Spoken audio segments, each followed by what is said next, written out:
Welcome everybody to Drunk Dudes in a Gun Room. This is Don, man, and everybody knows this show is brought to you by Operation Encore. They are a 501c nonprofit. You can go to operationencore.org and help them out by hitting that little donate button or just following them and watching how they turn veterans into rock stars. Hey, so today I've got an amazing guest. It is going to be a lot of fun. I've been looking forward to this.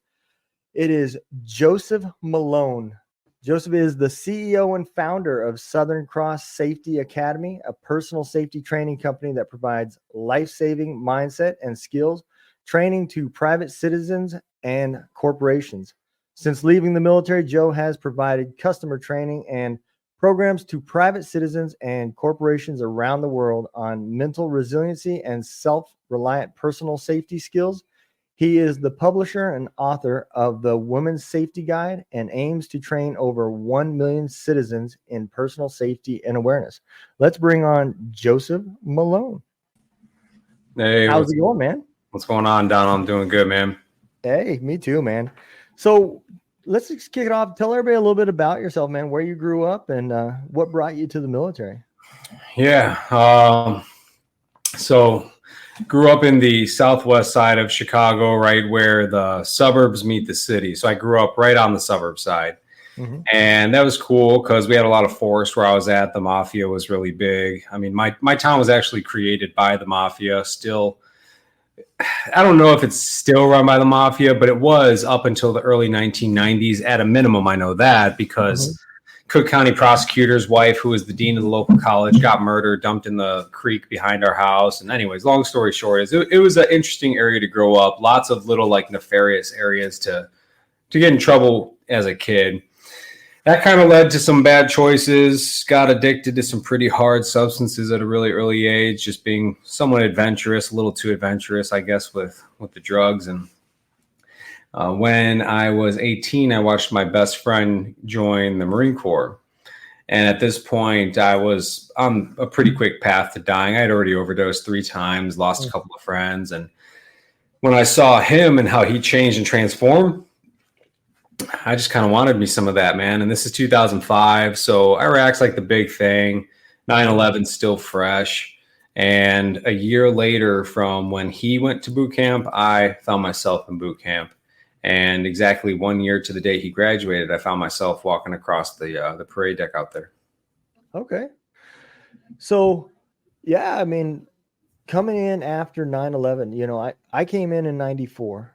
And I think, you know, my hat's off to everybody that came in after 9/11 because that was a different breed of soldier than when I came in. I came in looking for a job, stability for the family. There was nothing really going on. And everybody that came in afterwards, you know, they know now that there's something going on, and that's why they came. They came in for the fight, and so, you know, my hat's off to everybody that joined after 9/11. You know, so which where were you stationed at? So I did my first station. I kind of went to the 3 main areas for the Marine Corps. I was stationed out in Okinawa in like the Pacific region. That's when I was in logistics. I was a truck driver for my first few years, and it was cool. I deployed a lot. Yeah. I got to go a lot of interesting places and do some pretty interesting mission sets for a young conventional Marine. And then I went out to California. I actually got out for about a year and a half, and I was going through paramedic school. And I was living in California on the beach, right down in Oceanside, like literally right on the water. Had this like crappy bungalow that was like, I don't know, $2,500 a month, you know, like didn't even have, like heat or nothing. And it was cool, man. I surfed every single day for so many years. And then I decided life was too good and I wanted to make it suck. So I decided to go into a MARSOC selection. And when I was in MARSOC selection, I got selected and basically had a choice where I could go back to living on the beach or re-enlist. And I went through the pipeline. I re-enlisted and ended up doing another 7.5 years over there. Wow, you definitely did embrace the SOC, man. That's not an easy thing. MARSOC's pretty tough. It was it was pretty interesting. I remember everybody there because everybody was active duty. Mhm. It was me and I think 2 or 3 other reserve guys, and only one other reserve guy made it. And because I had to join the reserves to get sponsored to go to selection. Right. You know, there's no 18 program like the Army has it where you could just come on off the streets, the 18 X-ray program. So because I had prior service, because MARSOC was trying to grow, I mean, I was the 10th pipeline class that graduated, so it was still very, very fresh. Yeah. I remember everybody was kind of like, what is up with you? You're a freaking bum. Because I showed up. I had just driven across the country. I was living in California still. It was actually the fall time. I went up to Boulder, Colorado, where my buddy was going to college. Really great friend of mine from the Marines. Still great friends with him today. Miles, shout out, buddy. And we were like ate like a bunch of mushrooms on Halloween. And I'm just like going to, MARSOC training. I just had no idea what I was really getting into. And I remember I thought it was a gentleman's course. I thought that after selection, you would go there and it was going to be like selection, where it's just like, it's numb. There's no, in selection, there's no emotion. There's no involvement with the instructors whatsoever. Man, I showed up. I was wrong, dude. I was so wrong. They just started slaying the hell out of me so fast. Yeah. Everybody on my little team, they hated my guts except for like 1 or 2 dudes. And it was a gut check for sure. But it was cool because I'll never forget there was a time in what's called the amphibious phase where you're doing a lot of amphibious operations, Zodiac, small boats, nautical navigation. It's a gut check for sure. I mean, you're swimming miles and miles. And so there was a day where a couple of my teammates just started like yelling at me hardcore. And one of these dudes is literally 6'5", 250 pounds with like 4% body fat, right? So he's like a force recon dude. It's like, you're not going to, what am I going to do, right? So he starts like yelling at me like hardcore. And then they put me in a leadership position. They put me in this leadership position because they wanted me to fail and they wanted me to get thrown out of the course. They were like done with my laissez-faire attitude. Mm-hmm. And I crushed it. I remember that very distinctly, that I crushed this leadership position. And I just relied back on the fundamentals of the things that I had learned in my life through being a drug addict in the streets, through being a young Marine that was promoted really quickly, put in charge of people, independently operating. And as a man who had been living on their own outside of the military, I kind of just fell back on it all, put it all together. And it was really cool because at the end of that phase, all those guys came up to me and they were like, dude, respect. That's awesome. And it kind of really set the tone for me, kind of like going forward. So it was a pretty interesting experience. So that's one side of the special operations world that I never got to work with. I did 10 years with the 160th. And so I worked with some SEALs. I worked with SF Rangers. I worked with a lot of different people, but I never worked with anybody from MARSOC. Is it similar to like what you see everywhere else, where it's more like the big boy program of that branch? They expect the people to be adults and you're given a little bit more freedoms, and it's more mission oriented than babysitting, Is it like that for the Marine Corps too, or? Yeah, it is, but the Marine Corps sucks, bro. Like, let's just be real. Like, anybody who like thinks that the Marine Corps is awesome, you're a fucking idiot. Like, they take the fun out of every single thing that there possibly is. And what the Marine Corps would do is, MARSOC has don't get me wrong, MARSOC was awesome. I mean, the stuff that we did there, it's just so crazy. I mean, the special operations community, the men, the women, it's just a whole new level. And yes, to some degree, there was a lot of leeway. I mean, operationally, I can't even begin to go into like the details of some of the craziest stuff that I've ever seen in my entire life. When you're talking about hundreds of enemy fighters rushing the front line and they're just all getting mowed down and blown up, literally bodies disintegrating. Like, it was just insane at some points. But the Marine Corps has this saying, they're like, Marines are who we are. special operations is what we do. Shut the hell up. Like, it's just their way of saying, like, we're still going to treat you like a piece of shit every single day. Sorry, I don't know where on here, but it's like they would put a administrative sergeant major in charge of like the unit just so they could stick it to the guys and their operational flexibilities. And what drove me crazy is that it's always some jerk off who just wants to get promoted. And it's dangerous. That type of a mentality will get people hurt, killed, because it causes you to question yourself when you're given that leeway and you're in that flexible environment. And so because you have that level of insecurity, it causes you to question yourself, then you're making decisions that aren't necessarily the most operationally correct. Mm-hmm. But the ones that you start to make out of a fear-based decision-making process. So in some, yes, it was incredible. It was a very amazing experience, and we got way more than any other people in the entire Marine Corps did. I like MARSOC a lot compared to the other special operations components because there is a higher level of maturity, and there's only a few hundred of the Raiders at any point in time. I think there's still less than 1,000 right now. Hey, have you ever wanted to be a part of this show? You now have the opportunity to be a part of the Two Drunk Dudes in a Gunroom show. We have worked with a nonprofit that is starting called Heroes Voices Media Foundation.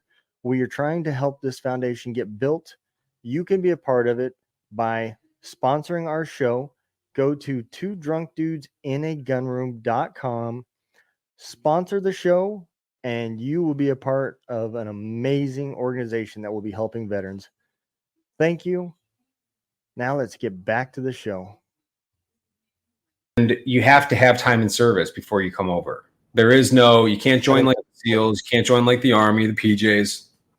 You have to have, when I came, you had to have at least 4 years under your belt and a combat deployment. They had to change that up a little bit. Obviously now, yeah, I mean, there was like probably like 10% of people who didn't have combat deployments who went through my selection course that got selected. Very, very few. We had a band guy who's ended up being a pretty good dude. But yeah, it was a much more mature component, that's for sure. Yeah, I mean, and that's my experience with it on the Army side too, as far as the mentality. But the one thing that is different, and it still just blows my mind, is that we went with a program where people could literally come in off the street, never served a day in their life, go through basic training and straight into selection. Yeah. And the stuff that you're asking these people to do and the things that you're expecting them to do, man, it's not easy. And they don't have any of that, like you said, any of that military time to fall back on to make decisions. And so it blew my mind the first guest I had on when he told me, when he came in and when he got out, and he went straight in as SF and retired as an SF guy. And I'm like, holy shit, that's 20 years as running and gunning and never spent a day in the regular Army. Yeah, I know. It's kind of cool when you think about it. It's kind of like SEALs though too. Like they join, they're 18, then they're a SEAL. It's like I couldn't even imagine what I would have done if I was 18 years old and been in MARSOC. Like it's like crazy to think about. But I've heard some mixed things. I've heard that the X-ray program does some really good stuff. Mm-hmm. I heard a lot of guys are kind of annoyed by it because maybe sometimes you get low quality people. But the Green Berets are also really big. So you're going to have a lot of people screwing stuff up. I mean, they're they got a pretty hefty number to them. They do. Yeah. And their mission focus is different. They're more training and stuff like that. They're overseas doing training, different militaries and stuff overseas. So their mission focus is just a little bit different than what, say the SEALs or you guys are, or the Rangers,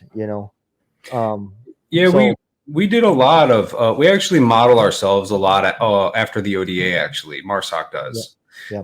SEALs, they hate FID. They hate UW on conventional warfare. Or I shouldn't say they all hate it, but from the ones that I met, they want to do direct action, amphibious operations, which we all do.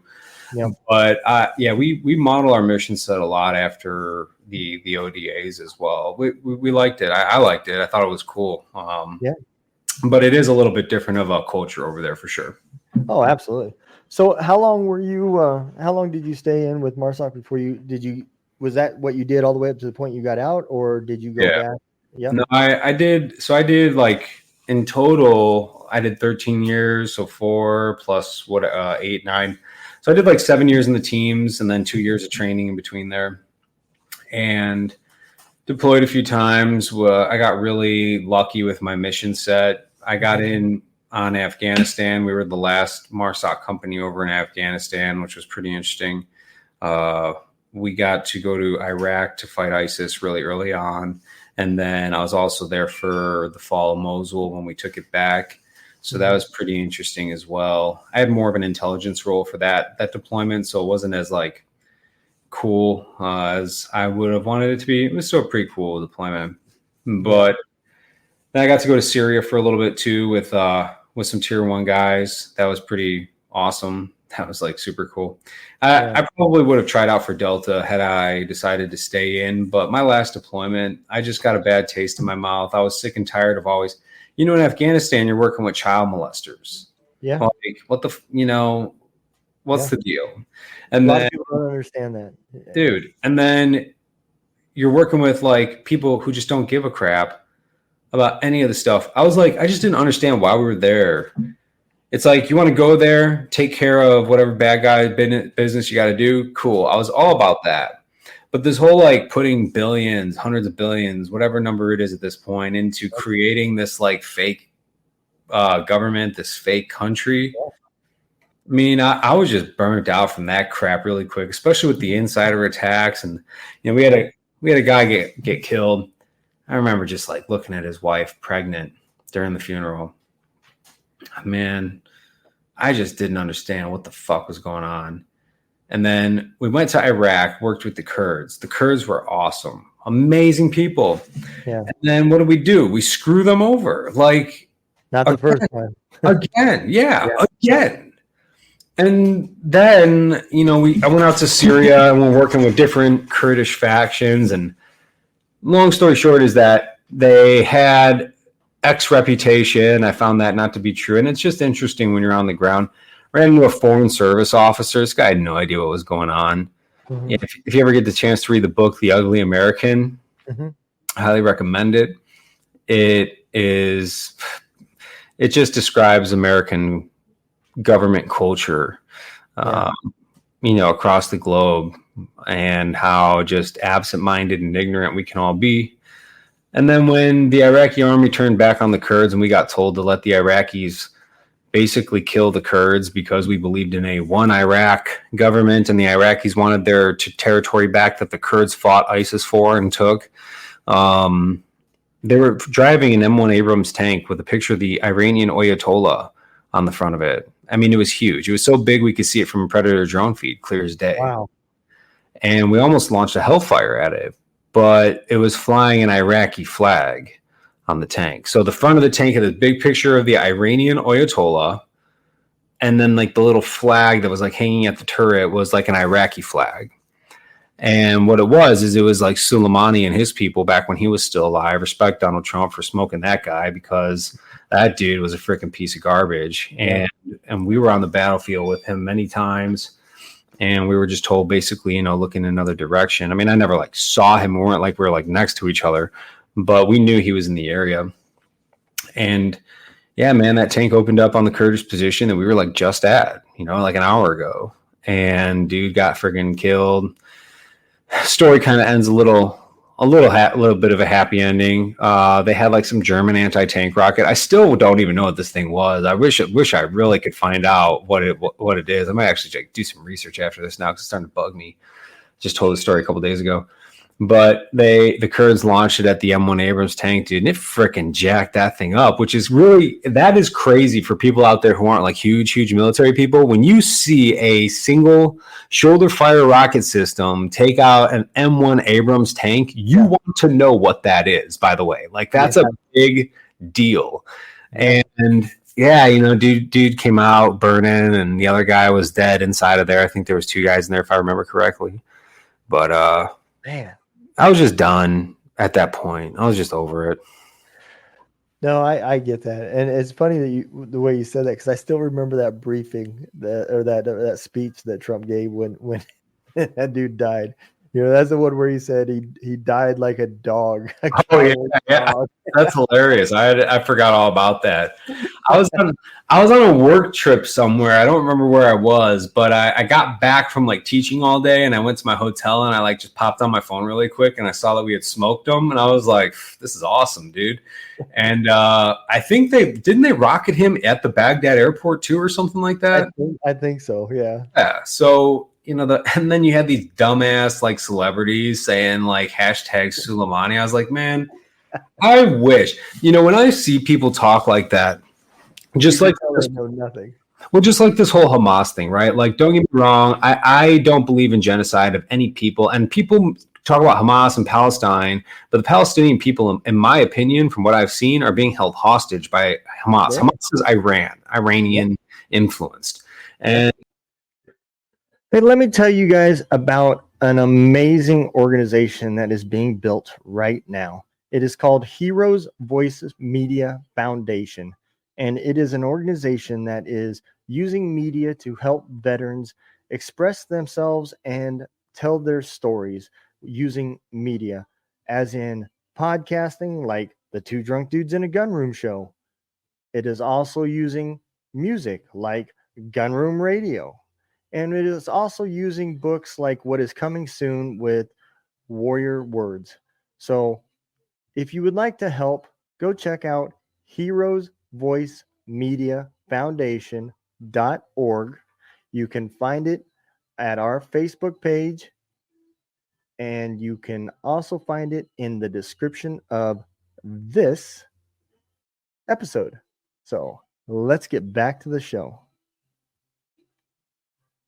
what's crazy to me is that there were these girls that, and I'm pretty sure I'm remembering this correctly. There were these Dutch girls who had left home to join ISIS, and we were dropping a bunch of bombs and shooting machine guns and stuff. And there was I forget how the report came out. I don't know if it was us who did the BDA, the damage assessment, or Partner Force, but long story short, they had found a couple of dead Dutch girls, and one of them was alive. And they were the chicks that had like left Holland or wherever they were from. Yeah. And so the one was basically saying like she wanted to go home because she was so traumatized because they showed up and ISIS basically beat them, raped them, like did what they do to blonde Western women. Yep. And these idiots joined them thinking that they were going to be a part of like this great historic movement. Like, how freaking stupid do you have to be? Like, who are your parents? I want to talk to your parents and just see like if they are just like genetically absent or what. But yeah, the other ones were dead because we had dropped a bomb on them or they got shot or something. And then she's sitting there like wanting to go home. And there was a bunch of people like that. And so I always tell people, I'm like, if you think that Soleimani's so cool, if you think that Hamas is so cool, well, why don't you just go join them? That sign that I seen not too long ago that said LGBTQ supports Hamas or something like Oh that. my God. I I was didn't. like, if you only knew, hold that sign and hold your boyfriend or your girlfriend's hand walking down the street and watch what happens. Just put your address on the internet because they want to come say hi to you. Yeah, absolutely. People don't understand that the things that we've seen over there, you're not dealing with Americans and you're not dealing with people that came from a controlled government where the people have a say. Literally girls and kids were being killed, especially little girls because they were trying to go to school. Oh yeah. That's what we went into, Yeah. and to think that you're going to go over there and convince them that that's not the way and this is the way, you're in for a culture shock. Yeah. It's a whole different, like you said, it's pedophiles and the stuff that you'd see them doing, especially when you were working with them, Yeah. Oh, they're so oppressed. No, you don't even know the definition of oppression. until you put your dumb ass over there with them. Yeah. And then see what they do to you. I mean, and you know what that is? That's a byproduct of being raised within the confines of the greatest nation to ever exist in the history of humanity, which is so gnarly when you think about it. This is the safest nation by comparison, with the most opportunity for the most diverse group of people in the face of history. Yeah. Like no other time ever in life, or any place ever in life, will you get as many luxuries and amenities and freedoms and abilities and opportunities. You could literally be a bum and get paid. Yeah. Like you could literally go to a tent city in one of these, like Chicago or San Diego or whatever, Austin, Texas now, unfortunately, and you get money for being a homeless drug addict. Like that's how soft you could be here. And when you're raised in the confines of a place like that, you just become stupid due to your ignorance and lack of experience, and then therefore you say stupid shit like, gays support Hamas or whatever, or whatever. Anybody supports Hamas. Like it just doesn't make sense. It does not, man. Absolutely. So, you get to the end of this, and you decide it's time to call it quits. What came after the military? What was next? Well, I was going to kill myself. Yeah, just straight up, man. I mean, I was dealing with so much survivor's guilt, and I was dealing with so much depression, drug abuse, popping prescription meds. I was on 26 meds. Turns out I had some brain stuff going on too. I didn't really realize that people didn't have headaches all day long every day. And, the doctors took a look at me and they said, yeah, you got some stuff going on in your head, probably from all the concussions and TBI and stuff like that. Yeah, I still have a hard time saying that it's TBI, to be honest. I spent 18 months in the outpatient program. They all told me it was TBI. I have a hard time thinking that it was really TBI, but I'll tell you that I learned a lot about neuroscience. And that allowed me to shift my life, shift my mindset, change who I was into the person who I am and am constantly becoming.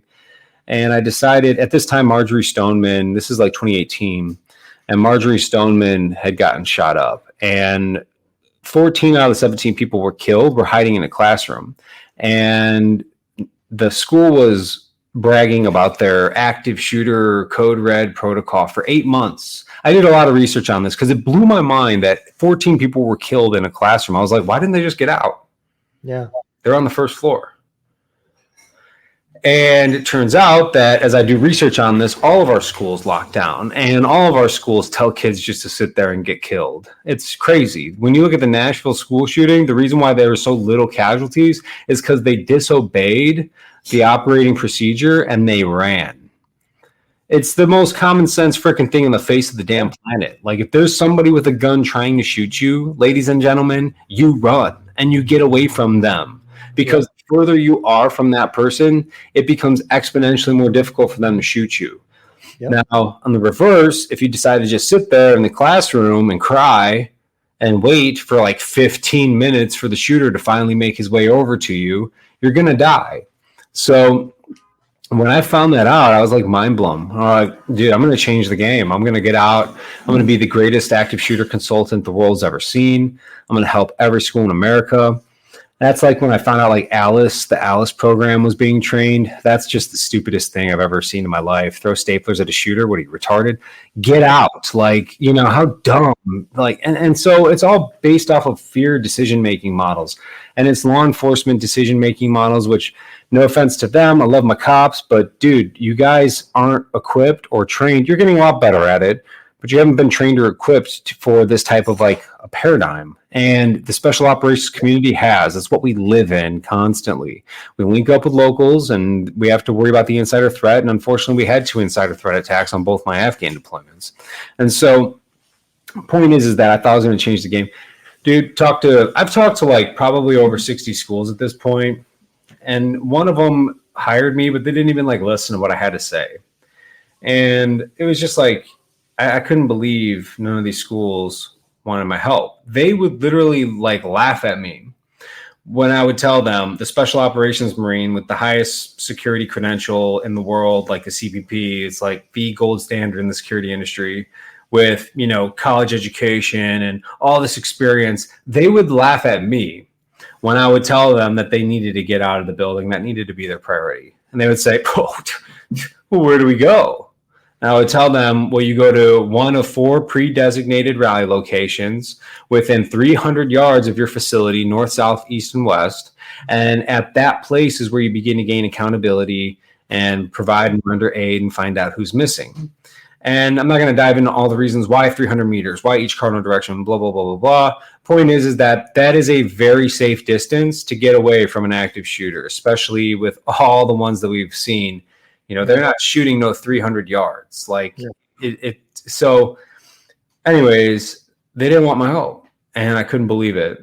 And and during this time, I'm like restructuring myself and I'm becoming, you know, a better human being in general and in life. And so that's when I decided, you know, 2020 hits and I decided to help people individually. So I started doing a lot of firearms training and then some corporations hired me on to help them develop some workplace violence prevention programs. And now I do a lot of speaking. And, you know, the thing I'm getting ready to kick off for 2024 is, so are you a family guy at all? I am. Wife, kids? Wife and 2 kids. Sixth grade, boys, girls? No, 6 grandkids. And my 2 kids are, my 2 kids are 26 and 25. Dude, how old are you? 41? 48. Dang. I'll be 49 in 4 days. Damn, dude. Well, let me ask you this then. What's the most important thing in your life? Would you say it's your family? Yeah. Would you say that there's nothing in this world that you would not do to protect them from a violent criminal? Yeah. So my goal going into 2024 is to be able to provide fathers, mothers, family, people all across the country a one singular package that will instantly allow you to be able to protect your family starting today. Now you're a veteran, you live, you know, you go hunting, you understand firearms and safety and all that stuff, but there's a lot of people who don't. Right. And so I want to be able to provide them with training. That's the Lethality University that I'm running online now, interactive platform, decision-making, one-on-one coaching. Every single week I hop on and I answer people's questions all day long. I shouldn't say all day long, but for an hour to 2 hours. Yeah, I want to provide you with the training that you could access at your own accord. I want to provide you with the weapons. So I will ship a shotgun, a good one, like a Mossberg or a Winchester 20 gauge shotgun to your local FFL. I will send you a box of hollow tip slugs. I will send you a basic home security package made by Simply Safe, completely paid for. I will send you 2 free months of USCCA membership, which is the insurance program in case you have to use justified lethal self-defense. I'll send you a Mantis X training kit, dry fire training kit, so you can actually learn how to use that shotgun in the comfort of your own home. You don't even need to go anywhere. You can learn how to point it and shoot it. I'll send you videos. I'll give you access to all sorts of other information and materials. And there's a few other things that we're doing as well, helping people develop family safety plans. I want to be able to provide everybody with all of that in one single day. Wow. Protect your family now. Because I honestly think 2024 is going to be wild. I think it's going to be worse than 2020. I just do. Man, it's not even 2023 yet, and I feel like we're already suffering for 2024. Like, did you see the house that blew up in Washington, D.C. a couple days ago? I did not. Dude, check that out, man. Look it up. I don't know if you're on Instagram. Are you on Instagram? Dude, Joseph _Malone _official. Check out my Instagram. I did a little thing on it. And dude, house freaking exploded, dude. Like completely. Entire thing gone. Thankfully, none of the cops, they were serving a search warrant. None of the cops got killed. Fortunately, this thing just so. Was it a meth house or something? No, dude, it was I haven't read the full story yet because I see the news, I comment to some stuff on it, and then I very rarely will go back to it. But I think it was a terrorist, like a dude who's trying to blow some stuff up, like anti-establishment dude. And I shouldn't say establishment, I should say like anti-US government, because I think there's an establishment inside of the government that I don't agree with. But anyways, how would it be? Yeah, it was I think it's gonna be wild. And so if you're a father, if you're a mother, and you don't have the means to secure your home, your family, your loved ones, the things that mean the most to you, dude, I I talked to my buddy today. He's an Austin police officer. Mm-hmm. Yesterday, they had a guy who went on a murder rampage, a murdering spree, killed 6 people yesterday. Killed both of his parents. He's like early 20s. Killed both of his parents. And then he drove around and started shooting people randomly. Then he went, this guy calls 911 and he's frantic. He goes, I'm out of town. I'm at work. I could see on my security camera that this guy's trying to kick in my door. And I have a special needs daughter. She's young. And I have my wife. They're home alone and they're scared. And my buddy said that they cranked on their lights and they tried to get there so fast and they couldn't. By the time they got there, he had already murdered the special needs daughter and the wife. And Wow. this guy basically listened to his family get murdered. And when the cops got there, he had already set up an ambush, ended up shooting one of the Austin police officers 3 times. And he survived. He ended up walking out of the hospital a few hours later, a gangster. And they got in a high-speed pursuit with this killer, this piece of garbage. And then he ends up just like pulling over and surrendering. So they couldn't even now they have to arrest him and he's sitting in a jail cell somewhere, probably living it up. So I don't ever want a human being to have to sit there and be like, I'm listening to my family get murdered. I called the police and they can't get there fast enough. I can't help but think what would have happened if this guy's wife would have just had a family safety plan. They already had the security system. She got alerted. Like if she would have just had a 20 gauge shotgun, man. Yep. Like it freaking breaks my heart, dude. So. And a lot of people don't understand, and I hear that mistake a lot too. When you're talking to people and you ask them if they have something at the house for protection, and you hear them say, well, I got a 45 or I got this, I got that. And they don't even realize how dangerous they're being to themselves by not even doing the research enough to have the right weapon for the right situation. Yeah. There's a reason why you keep saying 20 gauge, not M4 or AR-15 or anything like that, because those rounds will go through walls. Yeah. And you may shoot somebody you don't want shot by shooting something that is powerful enough to go through walls and start hitting people 2 rooms over. Yeah. I tell clients that, there's a time to use an M4 as a home defense weapon. Yeah. I have a hard time ever validating or justifying a handgun, to be honest, because why? Like, why wouldn't you just have a shotgun? For M4s, I have something in my house and in other people's homes that I set up for them. So it's called a no shoot wall. Where like, hey, if that's like the kid's room and if the criminal is in front of it, obviously you don't shoot it because you might go hit the kid. But I have a pretty unique concept that's called a shoot through wall. And that is an advantageous position that you can take in your home. Like, for example, you have an indoor camera in your house or a motion sensor, and you're on the other side of that wall and you could see the person on the camera, like standing in front of like the picture on the wall that you're like on the opposite end of, and then you just shoot them through the wall, a shoot through wall. So that would be a time maybe, but even then, like a 20 gauge shotgun, I always prefer semi-automatic, so you don't have to worry about like, recocking it. But, a semi-automatic 20 gauge shotgun, dude, there is no better CQB weapon, in terms of home defense. I would use a 12 gauge if I was, in the offensive, but, or a grenade, but that's a different story. Anyways. Yeah. I mean, I have a 12 gauge that I have here.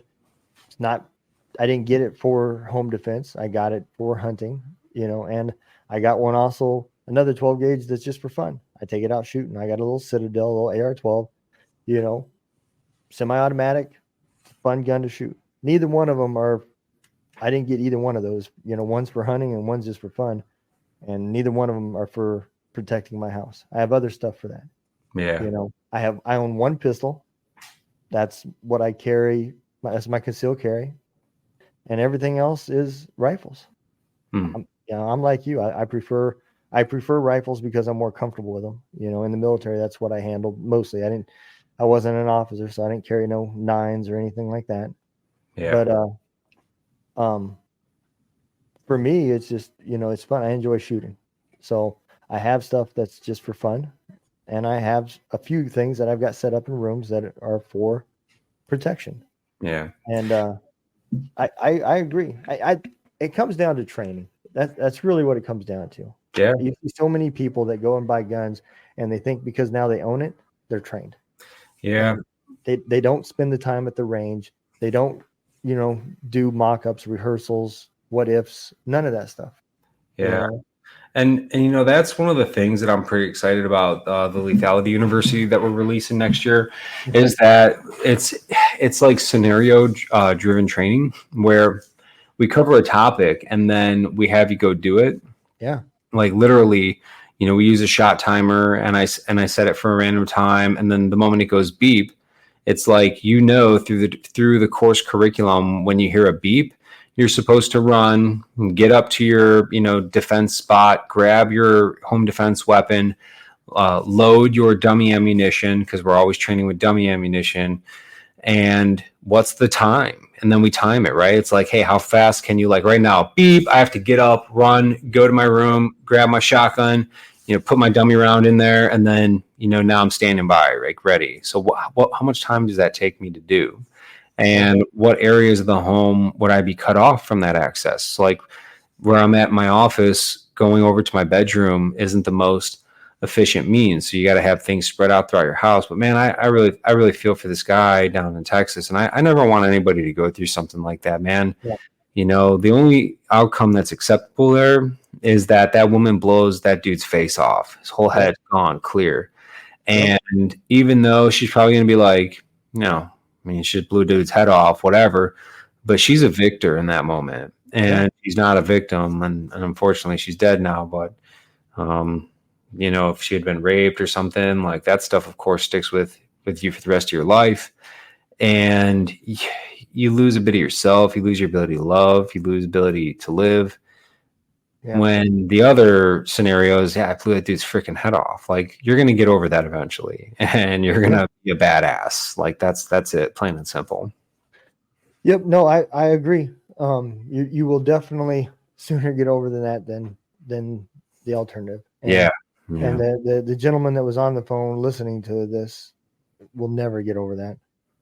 Oh, yeah, no, the guy who was watching listening on the security cameras. Yeah. So I agree. My heart goes out to him because I can't even with the stuff I've seen, I can't even imagine. Oh, dude, that situation, But again, I've taken my wife out. I've got her a gun that fits her hand. She's comfortable with. I had to go through a couple different ones to get something that she was comfortable with, because I feel that's just as important as what you're using. Is if the person feels comfortable using it, holding it, shooting it. And so, after that, and then I took my wife to the range. We would go out to the range and I would teach her how to shoot. And she got experience with rifles. She got experience with pistols, And so I don't have any doubts in my mind on whether she knows how to do it. There might be some doubts in my mind on whether if she could do it, my wife's never been in that situation. She's never been in the house where somebody has broke in. So, until that situation ever happened, you don't honestly know I couldn't tell you what she would do for sure. I hope she would do what I've trained and what I've shown, but I don't know. I don't know if she could or not. Yeah. But all you can do is like you said, provide the training and make sure that you're as prepared as possible. I like the one thing you did say about having stuff spread out through the house. And I think that's something else too that kind of goes in with what you were talking about with those schools too, that sometimes the right situation is if somebody comes in your back door and you're in the front room and it's you and your wife are there and you can get out the front door, that's kind of a better thing to do than even try to fight if there's no reason to fight. If you don't have kids upstairs or, your material things can get replaced. Yeah. If your wife is upstairs and you are downstairs watching TV and now there's somebody between you and your wife, now that changes the whole scenario. Yeah. And so if now you're looking at those stairs going, man, I wish I could get up to my gun, and now there's a guy between you and the stairs, your wife's upstairs, and you can't even get to the gun. That definitely changes a lot of things too. So having stuff spread out and having a plan, I think, is the biggest part of that. You know? Yeah. Yeah, and that's part of what I want to help people with, because we send you a gun safe, to Mhm. store your gun, and if you want, we talk about other stuff as well, where there's like a lot of aesthetically pleasing hidden gun safes out there Mhm. these days, where Yeah. it's like still biometric, it's still lock combination, um, and it's super safe, and Yeah. it's you don't have to. A lot of people are big on state storing guns, and in the Marines we call it condition one. You guys call it condition red in the Army. Yeah. And I believe in that when you're out and about in town, but I don't think you necessarily need to have it that way in your home. Some people disagree with me, Yeah. but the amount of time that it takes for you to go from condition three to condition one, it should be so quick that I don't really think it's going to make much of a difference. Now, out in town, totally different. You always need to have one in the chamber out in town. I Right. do not recommend that at all, because there's a time sensitive issue where you have a gun literally in your face or next to your face, whereas in a home invasion you have the time usually to run and grab it and then cock it, or you hear a noise, you run, you cock it, your alarms anyway. So that's the goal, is to help people out with that, families out with that, give them the best advice possible so that they can get set up. They don't have to worry about not making the right choice, Hmm. and ultimately subsequently somebody getting hurt or harmed from that wrong choice. We want to provide them with as much detail and comfort and capability as possible. So let me ask you this: when you're training a family, right now that it's you're thinking of just your internal family, what are some of the issues you have getting across to that small of a group? Obviously, when you were talking to the schools and they weren't listening, I think some of that comes from they're thinking of money and they're thinking of control. You know, they don't want that thought process of taking kids out and now they feel like they've lost control because they're not inside of a building, even though what you're telling them is now you have more control. You can Yeah. slow things down and start thinking through problems versus being reactive, Yeah. you know. And it seems like when you're talking to family members, you're going to get a different mentality because, one, they're there to learn, they want to learn, that for that reason. You would think the schools were too because they were paying you to come and teach this stuff, and they still didn't want to listen. So that don't make no damn sense to me. But I'm sure there's still some things that when you're dealing with families that you have a hard time getting them to absorb and say, okay, yeah, that does make sense. What are some of those things that families kind of push back on? So the biggest problem I experienced at the start of it was that we're in their home, and so they have a hard time focusing. Okay.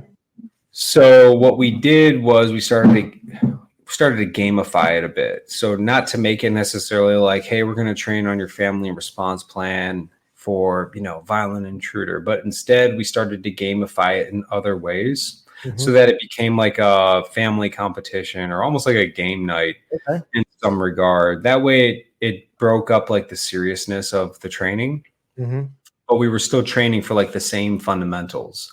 Okay. So hide and seek is like such a prime example. Like, where would you hide and seek? Like in a house. And if somebody's capable of actually like finding like the best spot, then they get some sort of a prize, right? If people, then we start to do loading and unloading drills with the gun. If you can take the dummy round, load it into the gun, and get it condition one fast, you win a prize for that round or whatever. And also bragging rights, right, for the families internally. Then we bring out blindfolds and bring out timers. We start to gamify it in a way where it's not like they need to sit there and live through this training experience, but it's more of like a fun family game night that everybody's going to benefit from in the end. Yep. And they have a pretty good time doing that. The other biggest piece would be the initial breakthrough. And I love working with people who've never touched a gun before and who are deathly afraid of them. I had a woman in one of my classes who wouldn't even let her kids go to the neighbor's house because she knew they had guns in the house. Like, that's how anti-gun she was. Hmm. This woman carried around her target from the gun range for like 2 weeks in her car, showing everybody afterwards. And it's just awesome. And I had another woman. She was a young Polish woman who had never had a lot of firearms experience. Like, she was from Poland and being raised over there, communist, Soviet, and all that stuff. And she had never touched guns before. And she's trying to lock the slide to the rear weapons manipulation test, and she can't do it. She can't do it. She can't do it. And I know she can, because I've trained thousands of people all over the world, and I see what she's doing wrong. And I just keep letting her at it. And she's like literally on the verge of tears. And then I took a break. We come back from the break, and I start talking. I say like 2-3 words, and then I say, "Get back up here again." And she was like pissed. And that was my plan. And she gets up there and she was like, "Stupid." She like looks at me. She goes, "What?" And she like locks it right to, like, didn't even like look at the gun or struggle at all. And I was like, everybody in the classroom's like cheering, like she's like crying because she can't believe she did it. And just being able to reframe people's perspective on what a firearm is. It's a tool. It is. It's a tool. And it's the greatest personal safety tool that's ever been created in the history of mankind. Nothing else can that 100-pound soaking wet Polish girl use against a 200, 300-pound man who wants to rape her. There's nothing else that she could use or do that is going to guarantee she makes it out of that situation victorious and alive, and that person doesn't. There's nothing else.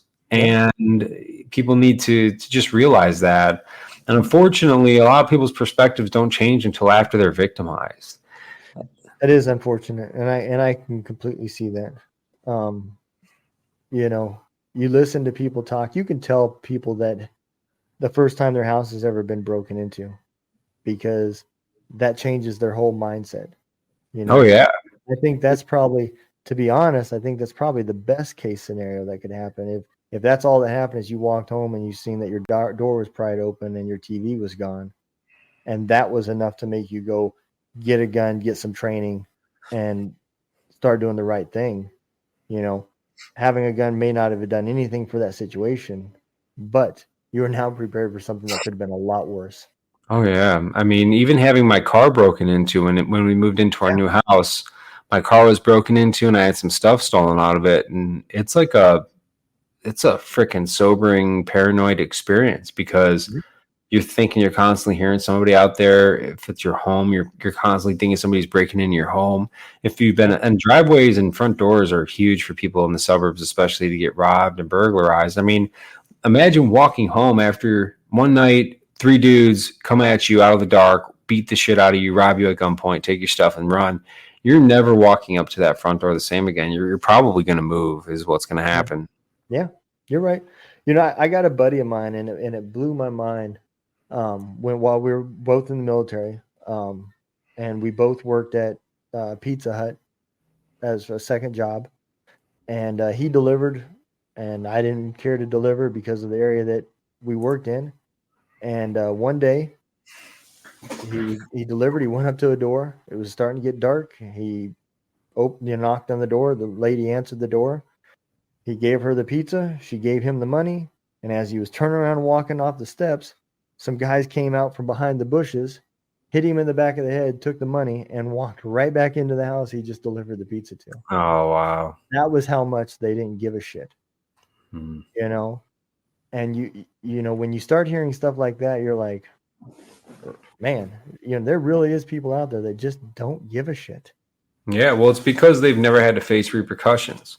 Absolutely. Yeah. Whether that be like legally based off the DA, like in Illinois, we just got rid of cash bail. You could kidnap somebody and get arrested and then be released after you're processed. Kidnap. No kidding. 2nd-degree homicide. Like, it's freaking nuts, dude. So that's one aspect of it. The other aspect is that when you live in a city like Chicago, for example, and I just pick on Chicago because I live here and it sucks now, and it's horrible. I really wish it didn't.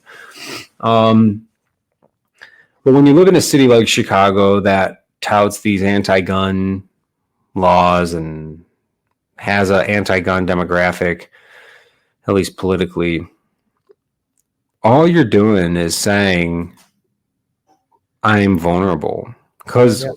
I mean, I've hung out with some really nasty criminals growing up.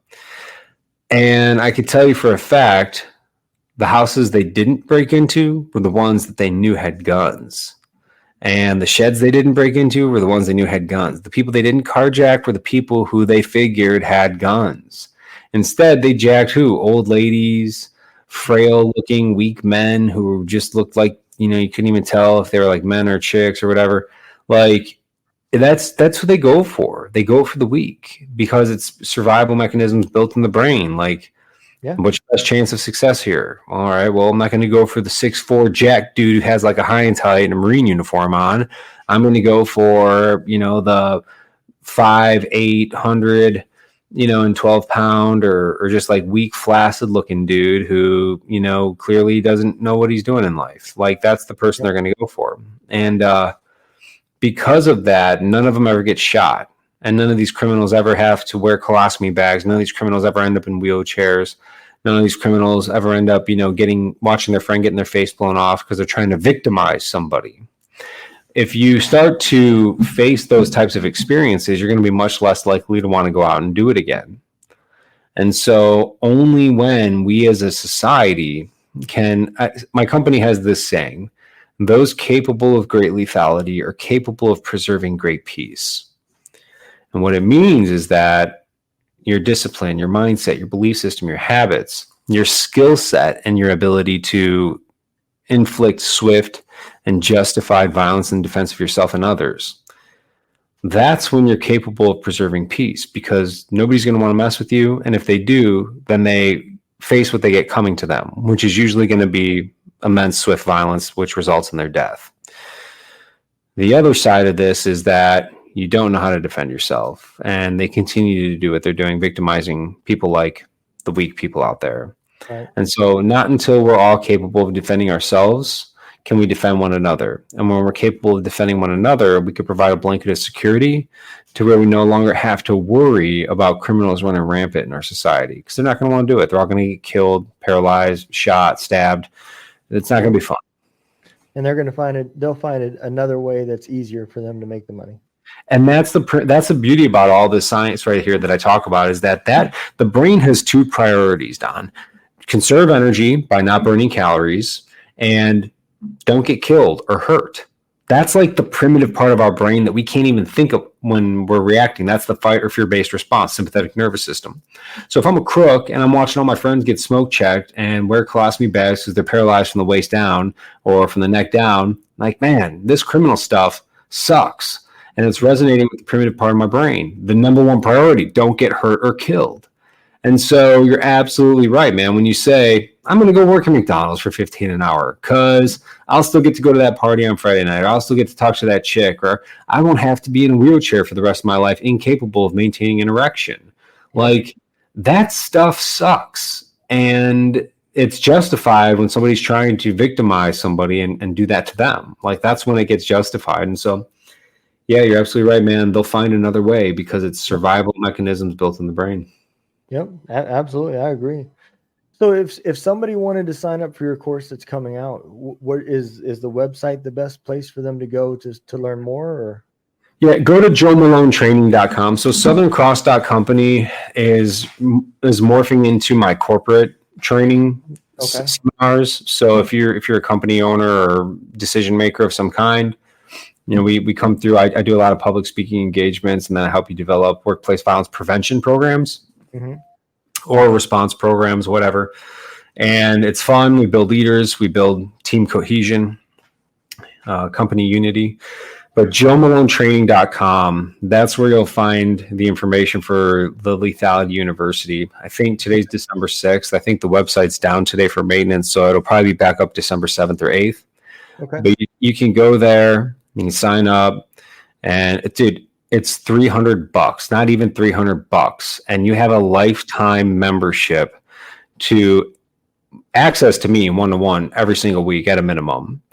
let alone other neurologists who could help you overcome fear and anxiety, nutritionists who can help you overcome unhealthy eating habits, other special operations personnel, medical personnel, 18 deltas, tier 1 guy. I mean, it's like it's insane how many different people I got coming in to talk to y'all every single week. And it's all designed around the same thing, building a community of like-minded people who want to learn how to embrace the lethal lifestyle, be happier, live more fuller, fulfilled lives. And this is still the same program that you was talking about with the shotgun and all that stuff too. That's a little bit different. So the lethality university is included in that. Mm-hmm. But that's a much more extensive package that we run in, for people who take their. I don't know how you do it.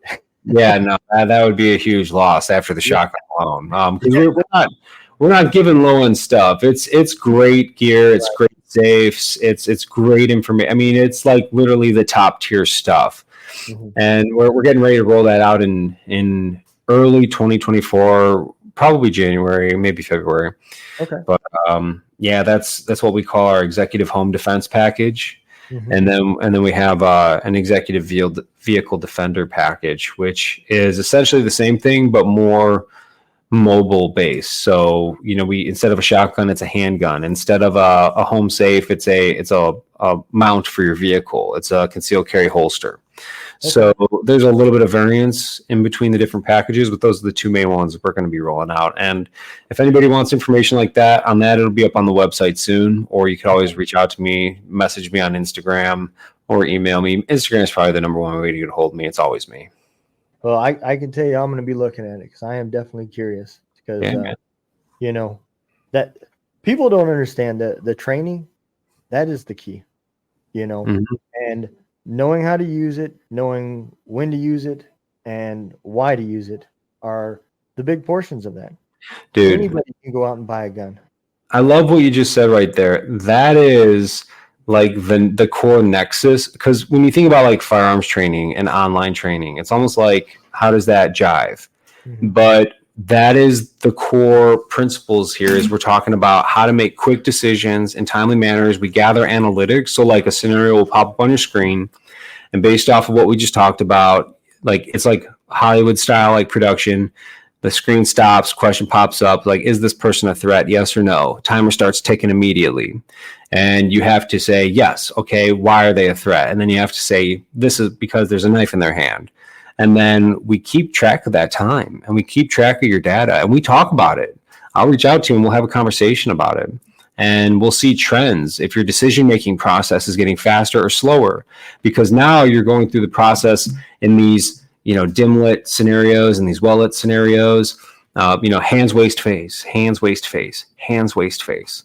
And that's going to carry over into real life as much as it possibly can without you actually going to a range and training in person, which a lot of people don't have the time, the effort, the energy, the money to do. That's the goal, is to be able to give people as much as possible with as little as possible. So I really like that you said that right there. You're so right. Yeah, I agree, man. Well, I'm gonna tell you, Joe. I'm excited because I think what you're doing is important, and I think there's a lot of people out there that they need to understand that not all weapons are bad. Bad people with a weapon is what's bad. Yeah. And I catch a lot of shit about the title of my show. The whole two drunk dudes in a gun room, and a lot of people don't even understand where that name came from. But that's all out of humor.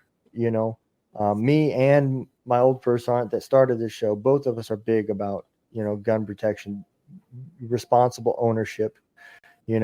All of us believe in training classes.